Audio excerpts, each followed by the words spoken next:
तो दोस्तों आज हम फिर से आपके लिए लेकर आए हैं देश दुनिया की सभी ताजा बड़ी खबरें। फटाफट एक एक कर विस्तार से आज आपको बताएंगे, तो वीडियो को अंत तक जरूर देखें। दोस्तों वीडियो बनाने में हमें काफी मेहनत लगी है, तो वीडियो को दिल से लाइक कर दें। जहां दोस्तों पहली खबर में आपको बताएंगे कि जम्मू कश्मीर को लेकर सऊदी अरब से मोदी अमित शाह को लगा बड़ा झटका।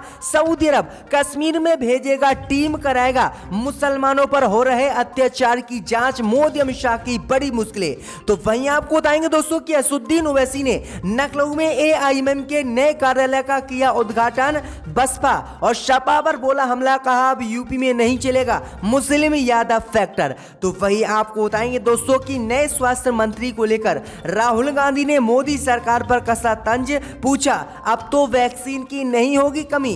तो वहीं आपको बताएंगे दोस्तों कि पैगंबर मोहम्मद साहब के खिलाफ विवादित बयान देना अब देश में पड़ेगा भारी। महाराष्ट्र की शिवसेना सरकार से मुस्लिम संगठनों ने पैगंबर मोहम्मद साहब बिल लाने की सरकार से की है मांग। तो वहीं आपको बताएंगे दोस्तों कि फ्रांस से लगा मोदी अमित शाह को बड़ा झटका। फ्रांस में भारत सरकार की 20 संपत्तियां होंगी जब्त, फ्रांस की अदालत ने सुनाया फैसला। मोदी अमित शाह के छूट गए हैं पसीने। तो वहीं आपको बताएंगे दोस्तों कि यूपी में ब्लॉक प्रमुख चुनाव 2021 को लेकर कई जिलों में भिड़े सपा भाजपा कार्यकर्ता, पुलिस को भी दौड़ा दौड़ा कर पीटा, बुरी तरह से पिटे भाजपा कार्यकर्ता। तो वहीं आपको बताएंगे दोस्तों कि ट्विटर, फेसबुक और गूगल के खिलाफ मुकदमा दायर करेंगे डोनाल्ड ट्रंप, कर दिया है ट्रंप ने अमेरिका में ऐलान। तो सभी खबरों को आपको बताएंगे दोस्तों, वीडियो को लाइक कर दें। इसी बीच पर तो दोस्तों अगली खबर की ओर, तो कश्मीर को लेकर मोदी अमित शाह को लगा बड़ा झटका। इस्लामिक देशों का संगठन ओआईसी कश्मीर में भेजेगा टीम, कराएगा मुसलमानों के अत्याचार की जांच, मोदी अमित शाह की बढ़ गई है मुश्किलें। जी दोस्तों आपको बता दें कि कश्मीर मुद्दे को लेकर आज मोदी अमित शाह को इस्लामिक देशों के संगठन ओआईसी से बड़ा झटका लगा है। दरअसल आपको बता दें कि भारतीय मुसलमानों पर हो रहे अत्याचार और कश्मीर विवाद को लेकर इस्लामिक देशों का संगठन ओआईसी ने कश्मीर में अब एक टीम भेजने का ऐलान कर दिया है, और ये टीम कश्मीर सहित पूरे भारत में मुसलमानों पर हो रहे अत्याचार की जांच करेगी और उसके बाद 56 मुस्लिम देशों के संगठन ओआईसी को अपनी रिपोर्ट सौंपेगी, जिसके बाद मोदी अमित शाह की मुश्किलें बढ़ गई हैं।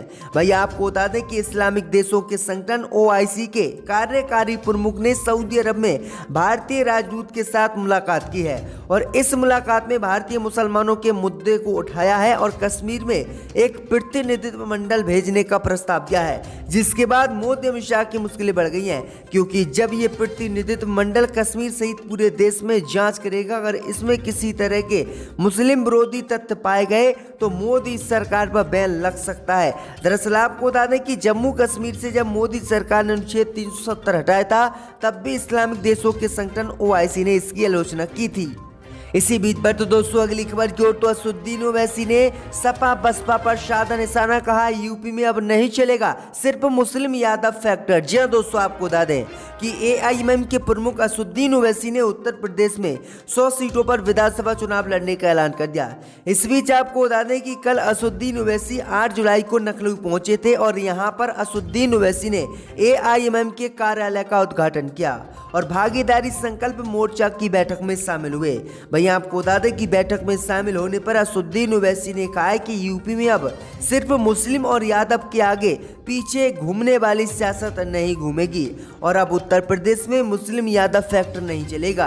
अगर किसी को सरकार बनाना है तो सभी को साथ लेकर चलना होगा, और जो भाजपा या बसपा समझे कि मुस्लिम या फिर यादव के वोटों को लेकर वह उत्तर प्रदेश में सरकार बना ले, तो ऐसा अब नहीं होगा। असदुद्दीन ओवैसी ने यह बड़ा हमला लखनऊ में आज सपा और बसपा पर बोला है। इसी बीच पर तो दोस्तों अगली खबर की ओर, तो फ्रांस से लगा मोदी अमित शाह को बड़ा झटका। केएन एनर्जी केस में भारत सरकार की 20 संपत्तियों को जब्त करेगा फ्रांस, अदालत ने सुनाया फैसला। जी दोस्तों आपको बता दें कि फ्रांस से आज मोदी अमित शाह को बड़ा झटका लगा है। फ्रांस के एक कोर्ट ने ब्रिटेन की केएन एनर्जी पीएलसी को 1.7 बिलियन अमेरिकी डॉलर का हर्जाना वसूलने के लिए फ्रांस में स्थित करीब 20 भारतीय सरकारी संपत्तियों को जब्त करने का आदेश दे दिया है, जिसके बाद मोदी अमित शाह को बड़ा झटका लगा है। दरअसल आपको बता दें कि फ्रांसीसी कोर्ट ने 11 जून को केएन एनर्जी को भारत सरकार की संपत्ति के अधिग्रहण का आदेश दिया था, जिसमें ज्यादातर फ्लैट शामिल है। इस बारे में कानूनी प्रक्रिया बुधवार शाम को ही पूरी हो गई थी। वहीं आपको बता दी कि एक मध्यस्थता न्यायालय ने दिसंबर में मोदी सरकार को आदेश दिया था कि वह केन्या एनर्जी को 1.2 अरब डॉलर से ज्यादा का ब्याज और जुर्माना चुकाए, लेकिन मोदी सरकार ने इस आदेश को स्वीकार नहीं किया था, जिसके बाद केन एनर्जी ने भारत सरकार की संपत्ति को जब्त करने का आदेश दे दिया और जब्त करके इससे वसूलने के पैसे आधे दे दिए, जिसके बाद मोदी अमित शाह की मुश्किलें बढ़ गई हैं। दरअसल आपको बता दें कि फ्रांस में भारत की लगभग 20 ऐसी संपत्ति हैं जिनसे 1.7 बिलियन अमेरिकी डॉलर का हर्जाना ब्रिटेन वसूल सकता है। तो ये बड़ी अपडेट आ रही है। इसी बीच में तो दोस्तों अगली खबर की ओर, तो नए स्वास्थ्य मंत्री को लेकर राहुल गांधी ने मोदी अमित शाह पर बोला हमला, कहा अब तो वैक्सीन की नहीं होगी देश में कमी। जी दोस्तों आपको बता दें कि कांग्रेस के पूर्व अध्यक्ष और सांसद राहुल गांधी ने मोदी सरकार को लेकर अपने आक्रामक तेवर अपनाए हुए हैं। देश में कोरोना की स्थिति और मौजूदा हालातों पर राहुल गांधी ने केंद्र की मोदी सरकार पर लगातार निशाना साधा है।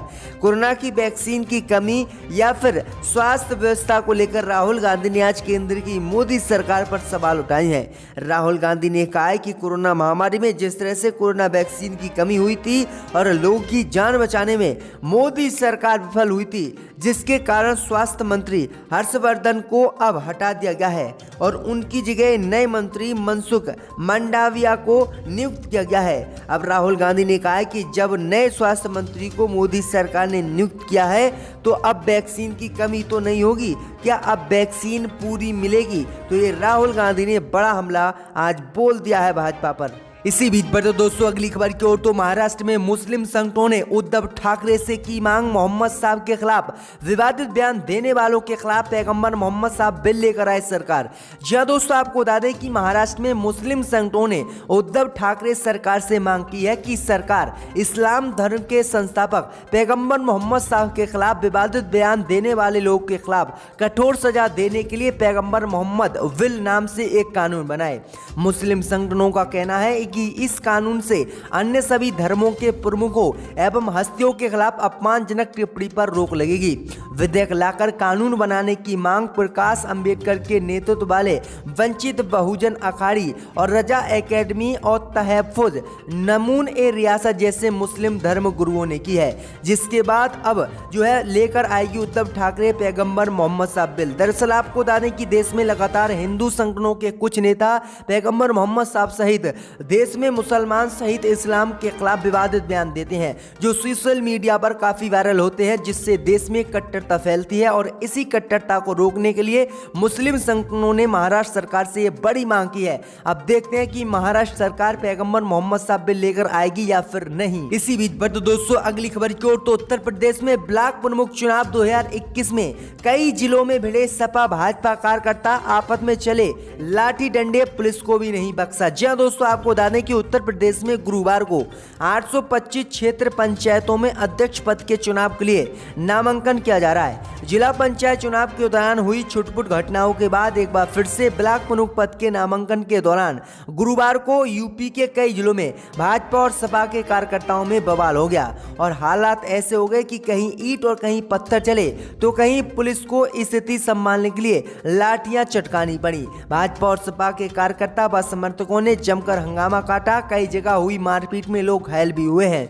लोगों ने सड़क पर जमकर हल्ला काटा। कई जगह तो पुलिस आम इंसानों की तरह खड़े होकर तमाशा बीन बनी रही और पुलिस पर भी लठ सपा और बीजेपी के कार्यकर्ताओं ने बरसाए। सीतापुर, उन्नाव, कन्नौज, फर्रुखाबाद, इटावा, चित्रकूट, बांदा, जलौन, एटा, मैनपुरी सहित बागपत, बिजनौर में ये घटना हुई है, जहां पर ब्लॉक प्रमुख के नामांकन के दौरान सपा और बीजेपी कार्यकर्ता आपस में भिड़े और जमकर लाठियां बरसाई गई हैं। तो ये बड़ी अपडेट आ रही दोस्तों। इसी बीच पर तो दोस्तों अगली खबर की ओर, तो ट्विटर, फेसबुक और गूगल के खिलाफ मुकदमा दायर करेंगे डोनाल्ड ट्रंप। जी हां दोस्तों आपको बता दें कि अमेरिका के पूर्व राष्ट्रपति डोनाल्ड ट्रंप ने सोशल मीडिया की दिग्गज कंपनियों फेसबुक, ट्विटर और गूगल के खिलाफ मुकदमा करने का ऐलान कर दिया है। पूर्व राष्ट्रपति डोनाल्ड ट्रंप देश की दिग्गज कंपनियां फेसबुक, ट्विटर और गूगल समेत उनके मुख्य कार्यपालक अधिकारियों के खिलाफ मुकदमा दायर करेंगे।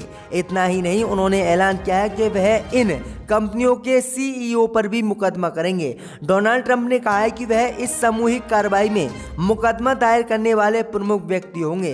वहीं आपको बता दें कि डोनाल्ड ट्रंप का दावा है कि इन कंपनियों द्वारा उन्हें गलत तरीके से प्रतिबंधित किया गया है। गौरतलब है कि 6 जनवरी को कैपिटल बिल्डिंग में ट्रंप समर्थकों के हंगामे के बाद ट्विटर और फेसबुक ने एक्शन लेते हुए ट्रंप के अकाउंटों को अपने प्लेटफॉर्म पर सस्पेंड कर दिया था, जिसके बाद डोनाल्ड ट्रंप ने अब इनको ऊपर मुकदमा करने का ऐलान कर दिया है। इसी बीच बढ़ते दोस्तों अगली खबर की ओर, तो कृषि मंत्री ने किया ऐलान, कृषि कानून नहीं होंगे रद्द, किसी अन्य प्रस्ताव पर चर्चा करें किसान। जी हां दोस्तों, आपको बता दें कि तीनों कृषि कानूनों को लेकर कृषि मंत्री नरेंद्र सिंह तोमर ने आज ऐलान कर दिया है कि किसान 3 कृषि कानून को रद्द करने की मांग के अलावा किसी अन्य प्रस्ताव को लेकर आए तो केंद्र की मोदी सरकार उनसे बातचीत करने के लिए तैयार है।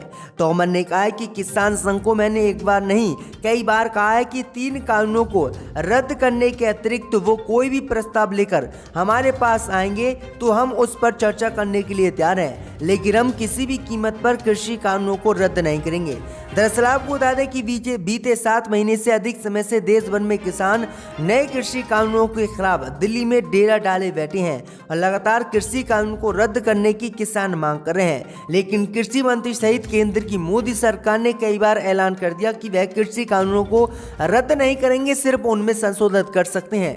लेकिन किसान तीनों कृषि कानूनों को रद्द करने की मांग पर अड़े हुए हैं। इसी बीच बढ़ते दोस्तों अगली खबर की ओर, तो जेडीयू की तरफ से 4 मंत्री पद की गई थी मांग, लेकिन मिला केवल एक। खुश नहीं है नीतीश कुमार, गिर सकती है बिहार में भाजपा सरकार। जहां दोस्तों आपको बता दें कि बुधवार को केंद्रीय मंत्रिपरिषद का विस्तार किया गया। 36 नए चेहरों को मोदी ने अपनी कैबिनेट में मंत्री बनाया, जिसमें राज्यसभा सांसद और जेडीयू के अध्यक्ष आरपी सिंह भी शामिल हैं। लेकिन मीडिया खबरों के अनुसार जेडीयू की तरफ से 4 मंत्री पद की मोदी सरकार से मांग की गई थी, लेकिन पार्टी को मात्र एक ही पद मिला, जिसे लेकर जेडीयू के भीतर की राजनीति गर्म है। मुख्यमंत्री नीतीश कुमार ने अब तक आरपी सिंह को मंत्री बनने पर बधाई नहीं दी है। नीतीश कुमार लगातार प्रधानमंत्री मोदी से 4 मंत्री पद मांग रहे थे, लेकिन मोदी सरकार ने 4 की जगह केवल एक ही मंत्री उनकी पार्टी से बनाया, जिससे नीतीश कुमार खुश नहीं है और उम्मीद लगाई जा रही है कि नीतीश कुमार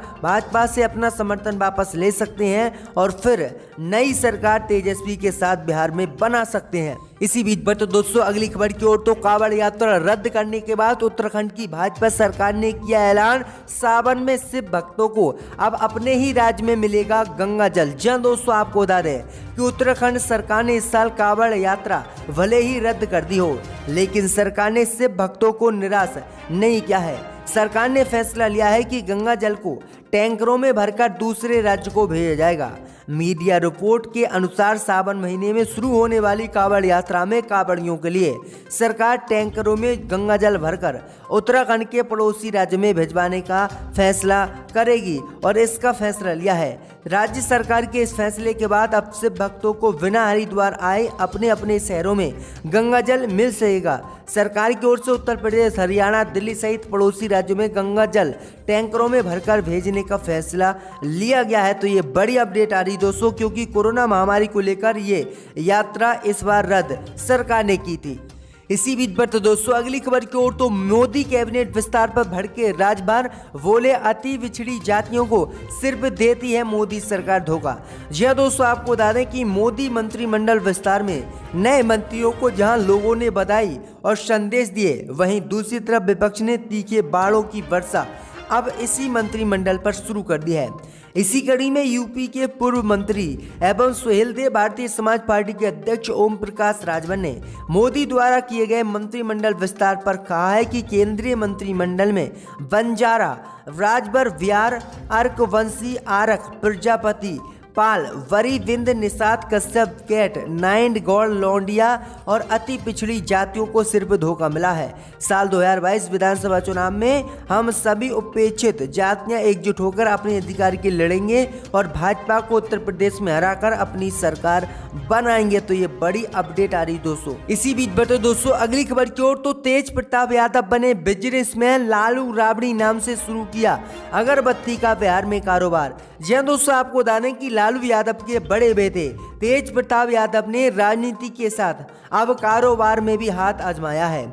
मीडिया रिपोर्ट के मुताबिक बताया जा रहा है कि तेज प्रताप ने अगरबत्ती का कारोबार बिहार में शुरू किया है, वो भी अपने माँ बाप के नाम यानी लालू राबड़ी के नाम से पटना में स्टार्ट किया है। वो फूलों की अगरबत्ती का कारोबार कर रहे हैं। कई ब्रांड की अगरबत्ती में एक LR अगरबत्ती भी है।